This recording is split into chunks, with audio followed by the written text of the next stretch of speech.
एक छोटा सा गांव था जो शहर से काफी दूर बसा था। उसी गांव के बीचों बीच एक पुराना सा मिट्टी का मकान था जिसमें रहते थे सबके प्यारे गोपाल काका। काका की सबसे खास पहचान यह थी कि वे रोज होटल या ढाबा नहीं चलाते थे, बल्कि सिर्फ रविवार के दिन ही 100 किलो मटन पकाते थे।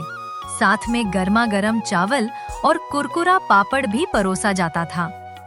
गांव में और भी कई होटल थे, लेकिन रविवार के दिन सारे होटल सुनसान हो जाते और गोपाल काका के आंगन में मानो मेला सा लग जाता। उस रविवार को भी काका तड़के उठ गए और बाजार की ओर निकल पड़े।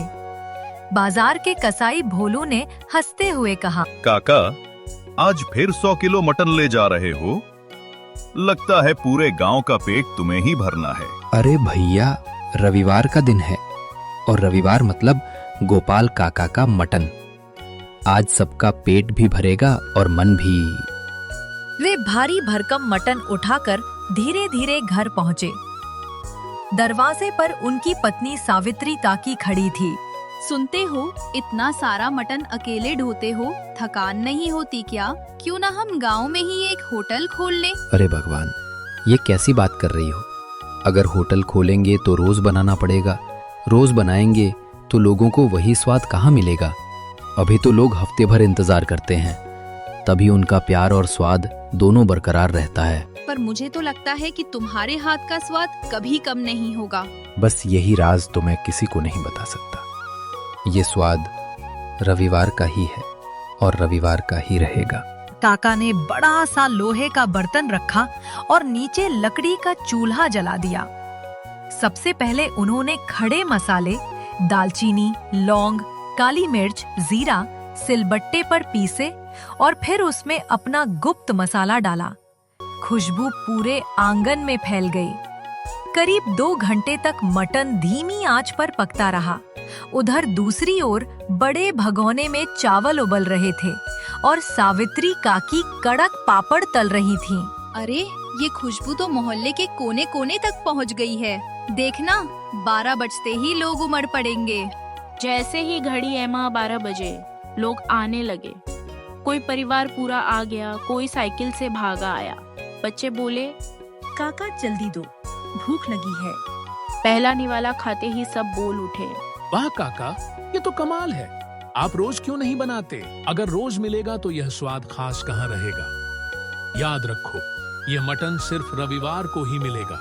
धीरे धीरे भीड़ बढ़ती गई। दोपहर होते होते सारा मटन खत्म हो गया। कई लोग बोले, काका, अगर कुछ बचा है तो पैक कर दो। माफ करना भाइयों, अब तो ग्रेवी भी नहीं बची। अगला रविवार आने तक सब्र करो।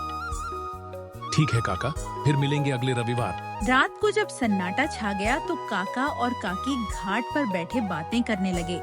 काकी बोली, तुम सच में बहुत अच्छा मटन बनाते हो, क्यों ना हम होटल खोल लें? अगर रोज बनाएंगे तो यह स्वाद अपना जादू खो देगा। स्वाद का असली मजा इंतजार में है। शायद तुम सही कहते हो। अगले दिन काका गांव की गलियों में टहलते हुए पीपल के पेड़ के नीचे जाकर बैठ गए। लोग प्रणाम करते और काका मुस्कान के साथ आशीर्वाद देते रहते। इतने में एक नौजवान रघु उनके पास आया। काका, मेरा एक छोटा सा ठेला है जहाँ मैं चिकन करी बनाता हूँ। आप मेरे चिकन का स्वाद चखकर बताओ ना। चलो भैया, आज तुम्हारा हुनर भी देख लेते हैं। रघु ने जल्दी से प्लेट लगाई। काका ने खाया और बोले, देख बेटा, चिकन ठीक है, पर इसमें जान नहीं है। जान नहीं काका, मैं तो ताजा मसाले डालता हूँ। बात मसालों की नहीं है बेटा, तुम चिकन को मैरिनेट करते हो क्या? नहीं काका। यही तो कमी है। नींबू, अदरक, लहसुन और गरम मसाला लगाकर 30 मिनट रखो, फिर पकाओ। देखना, स्वाद दुगना होगा। धन्यवाद काका, कल से मैं ऐसा ही करूँगा। थोड़ी दूर जाकर काका अपने पुराने मित्र रामलाल के घर पहुँचे। अरे भाई, तू तो दिन ब दिन बूढ़ा होता जा रहा है। हाँ यार, लेकिन तू इतना जवान कैसे दिखता है? राज है भाई, पर बता दूं तो तू भी जवान हो जाएगा। कभी रविवार को आ जाया कर, अपना मटन खिलाऊंगा। जरूर आऊंगा रामलाल। काका फिर सुबह सुबह उठे, मटन लाए और बड़े हांडी में पकाना शुरू कर दिया। खुशबू पूरे गांव में फैल गई। लोग जमा हो गए। काका, आज तो मटन के टुकड़े ज्यादा लग रहे हैं।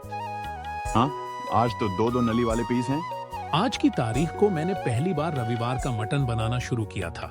आज हमारी सालगिरह है, इसलिए सबको दुगना मटन मिलेगा। भीड़ में एक नया चेहरा था, शंकर लाल, शहर का होटल मालिक। उसने खाकर कहा, काका अगर आप यह रेसिपी बता दो तो जितना कहो उतने पैसे दूं। भाई मान लो बता भी दूं तो भी वही स्वाद नहीं मिलेगा, क्यों काका?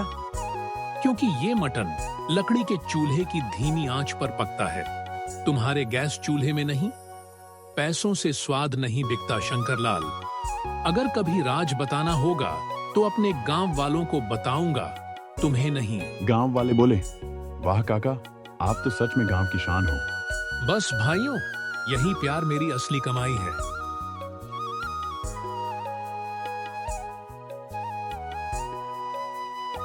भगवान, अब उम्र हो रही है, सोचता हूँ हमारा मटन का राज आगे कौन संभालेगा। सही कह रहे हो, पर कौन बना पाएगा तुम्हारी तरह। सुबह दरवाजे पर दस्तक हुई। कोई है घर में? एक दुबला पतला लड़का मंगू खड़ा था। काका कई दिन से भूखा हूँ, कुछ खाने को मिलेगा। काका उसे अंदर ले गए। काकी ने चावल और बचे हुए मटन परोसे। मंगू ने आंसू भरी आंखों से खाया। बेटा, हमारे कोई संतान नहीं, क्या तुम हमारे साथ रहना चाहोगे? काका मुझे खुशी होगी। आज से तुम हमारे बेटे हो, अब हमारा राज भी तुम्हारा है। तीनों साथ रहने लगे और गांव में उनकी खुशियों की नई कहानी लिखी गई।